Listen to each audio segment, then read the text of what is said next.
Falcon and Winter Soldier season premiere, the review, plus some awesome little Easter eggs right here on All Comics Access.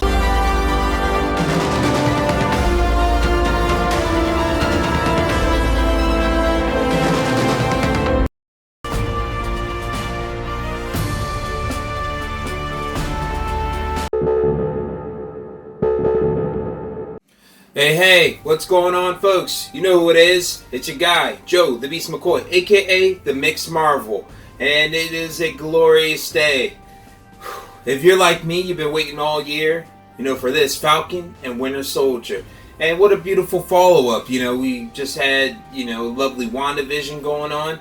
And not too far apart, boom, here we go with some awesome Marvel goodness. Alright, and before I get right into the proceedings, please make sure to like this video to help me out and subscribe to the channel as well, because as you know, I'll be bringing you wonderful reviews and some more geeked out surprises in the future. Alright, so let's get right into it. As we remember, for most of you that do know or some that may not know, this takes place sometime after the Avengers Endgame. That was interesting, approximately around 6 months or so. And it was pretty interesting, I should say, as far as the introduction. More powerful, I would definitely say, because we see that, Sam Wilson, aka the Falcon, has Cap's shield. He's preparing for something big, in his best dressed suit. We see that iconic shield that Cap passed to him. And what I thought was very interesting, you hear that iconic audio that basically what Steve Rogers, him and Sam had between them as friends, and when he passed the shield to him by saying, how does it feel? And Sam, of course, responds, it feels like someone else's.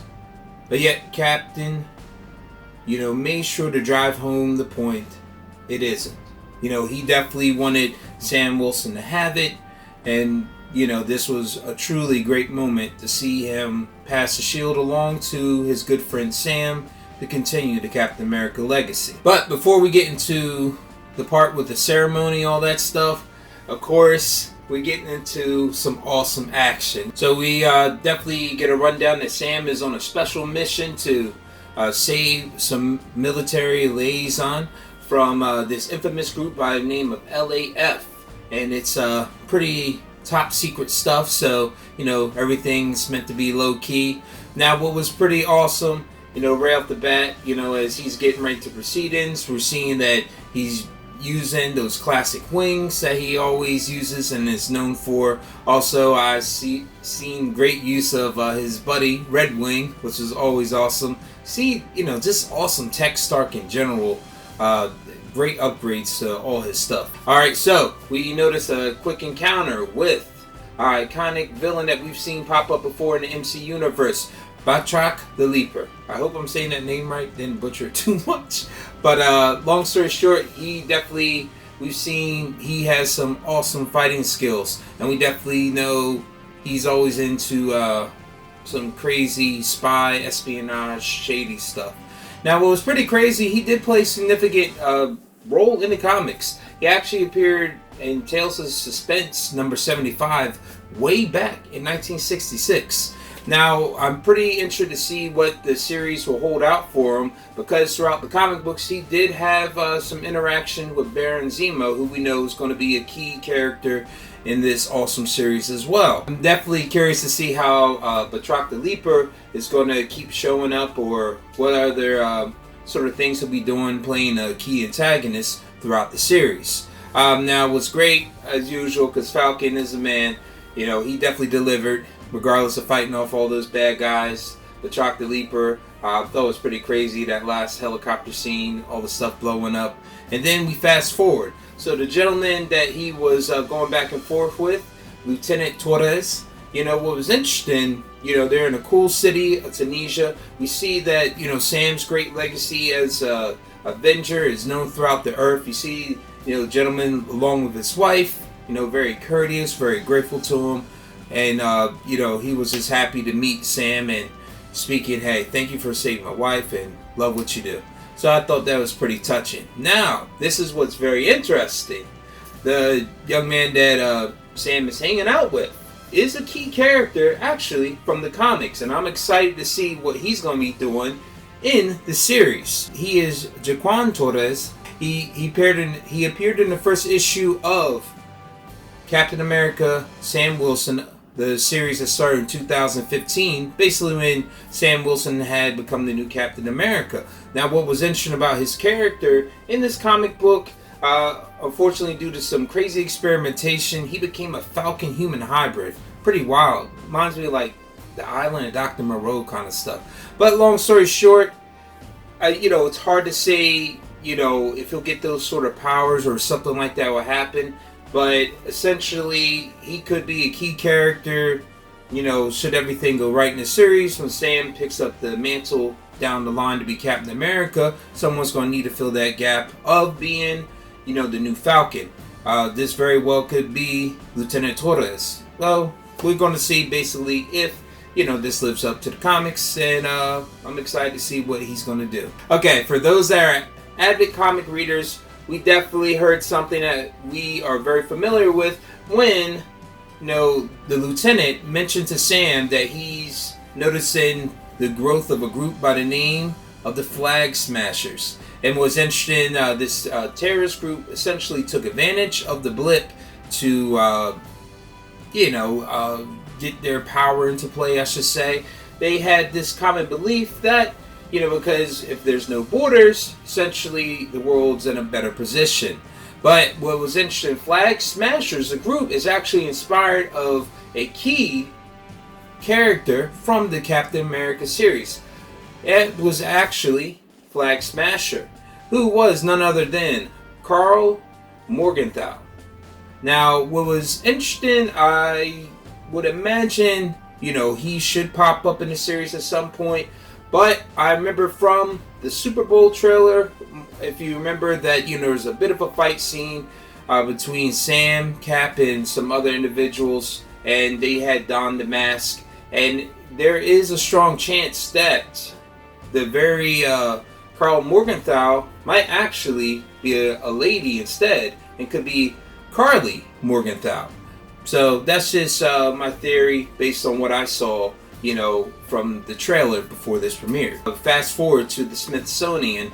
Essentially, when Sam is honoring Captain's legacy, he was reluctant to take up the shield and the mantle of Captain America, so he thought it was fitting to leave it at the Smithsonian with an exhibit that looks all too familiar to us. Because as we remember from some of the previous movies, basically that Captain America had paid a visit to this particular exhibit, and also Bucky, also when he was on the run being Winter Soldier at the time.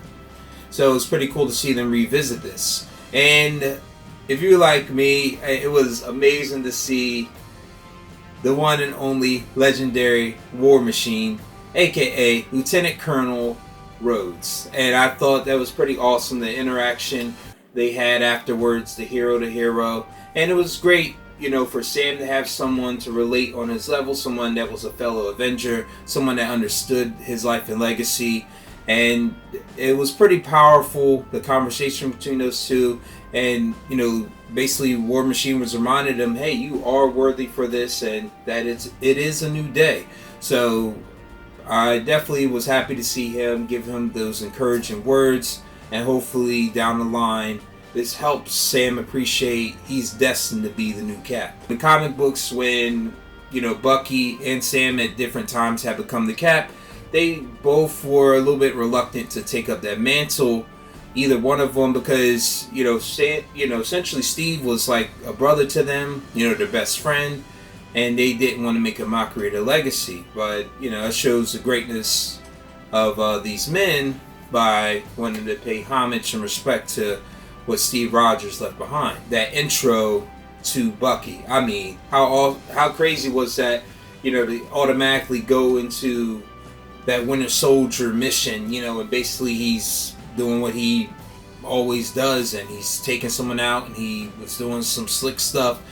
And I found it was crazy, boom, he wakes up in an apartment by himself, sleeping on the floor. This traumatic flashback basically still haunted him to present day. he had been pardoned of his various crimes during his time as a Winter Soldier. We still see that becoming adjusted to civilian life has taken its toll on him, and he's in a place of self-isolation. And we definitely see this later on when he meets with a therapist who's trying to help him work through these traumas. And I just saw it was pretty interesting. It gives a very humane look to Bucky, and basically what it takes for him to just live a day-to-day life. Mention to note, he befriends a nice older gentleman by the name of Mr. Nakajima, and what's pretty funny is their conversation even about him taking a dip in the dating world. Bucky trying to get back out here, and I mean Mr. Nakajima apparently is the man, because he was able to link him up with that lovely lady in the restaurant, which was pretty awesome. But we definitely see that, for a guy that's over 100 years old, I would imagine it is a little awkward for him to get back and get out there and just live a normal life in general. I mean, because this guy essentially is decades behind of not just the dating world, but the day-to-day life, living a normal life, not being on missions or anything like that, has presented more of a challenge than could be expected. Oh, I know I'm getting old. Well, my last birthday cake looked like a prairie fire. So then we fast forward. We see that Sam Wilson takes a trip down to Louisiana to link up with his sister. We see, the legacy that his family had built down there in that town, and also it's pretty interesting to see, the personal side, how Sam cares for his family and so forth. So I thought that was pretty touching. And, even the challenges that his sister went through while, he was out saving the world. And I thought it was pretty powerful in general because, we assume on one side that, being an Avenger, being a superhero, they would get showered with gifts and money, and not so much. And I guess I'm reminded that, with some of my other favorite Marvel characters, like my favorite growing up was Spider-Man. I was like, man, that guy was always broke. So, superhero life does not pay the big bucks necessarily. Even if you are someone like Tony Stark. Ultron, go ahead and destroy it. I got 5 more Bentleys at home. It's funny because you're wealthy.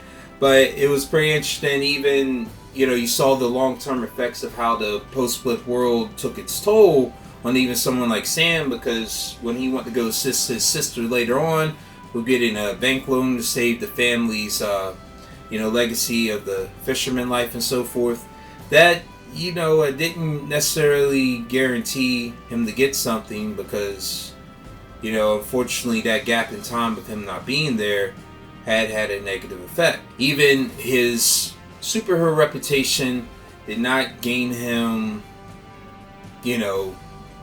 prestige in every area of life, and he still is dealing with civilian challenges.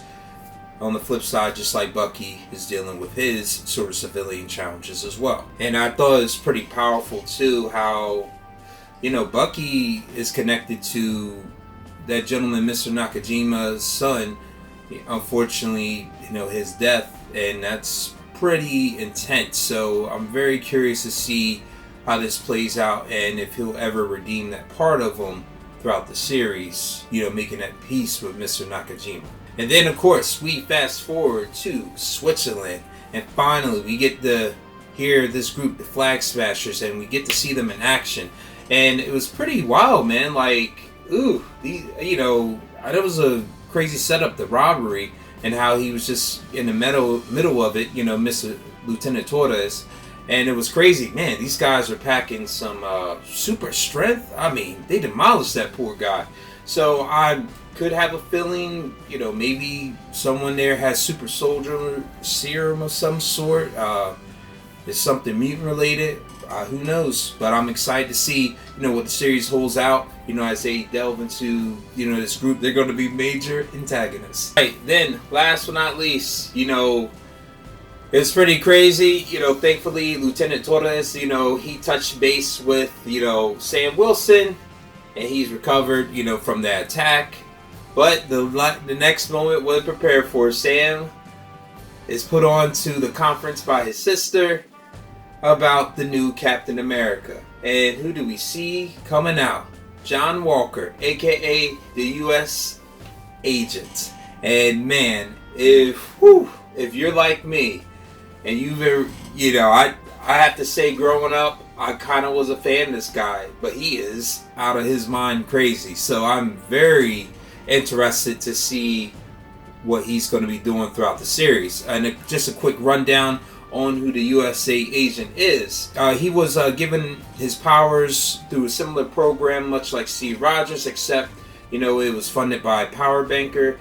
He made his appearance a couple times in the comics and gave Cap some trouble.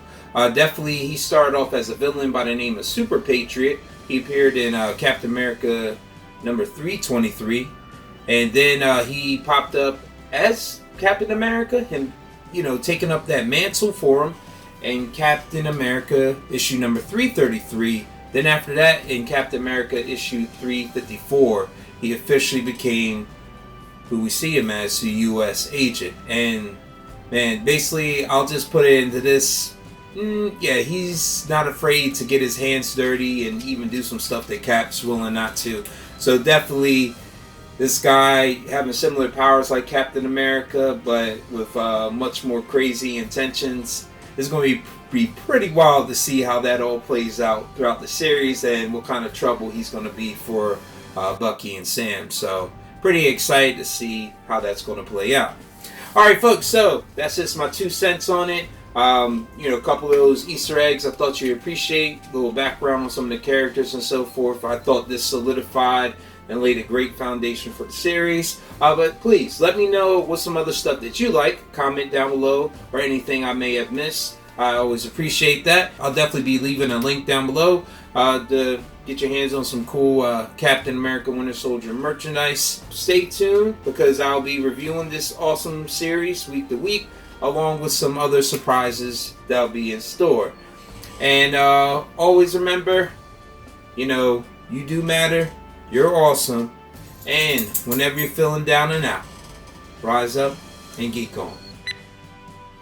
And before I get right into proceedings about all the goodies on okay, and before I wait, what is wrong?